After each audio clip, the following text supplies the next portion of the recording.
My mother passed away from cancer when I was 22, and it destroyed me because she was my best friend. Before she died, she gave me a wooden box containing her jewelry collection, which included her engagement ring and a vintage pearl necklace from her grandmother and a sapphire locket that my father gave her on their first anniversary.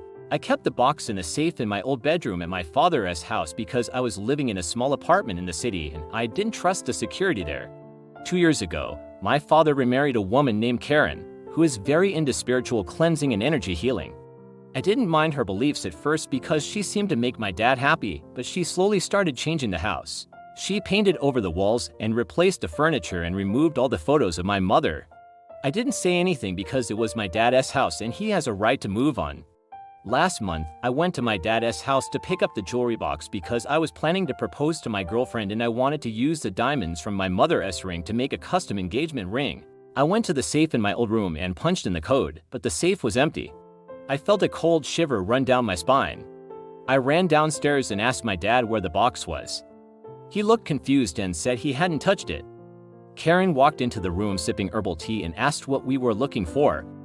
I told her I was looking for my mother's jewelry box. She smiled calmly and said, "Oh, that old thing. I cleared it out last week during the full moon cleansing." She said the box was radiating heavy grief energy and it was blocking the flow of abundance in the house, so she threw it away. I felt like the air had been punched out of my lungs. I asked her what she meant by threw it away. She said she put it in the trash bin and the garbage truck came on Tuesday. I screamed at her that there was $50,000 worth of jewelry in there, not to mention the sentimental value that was irreplaceable. She rolled her eyes and told me I was being materialistic and that holding on to dead people-less things is bad karma. My dad just stood there in shock, not saying a word to defend me. I drove straight to the police station and filed a report for theft and destruction of property. I had appraisals for all the jewelry from when my mom was alive, so I had proof of the value.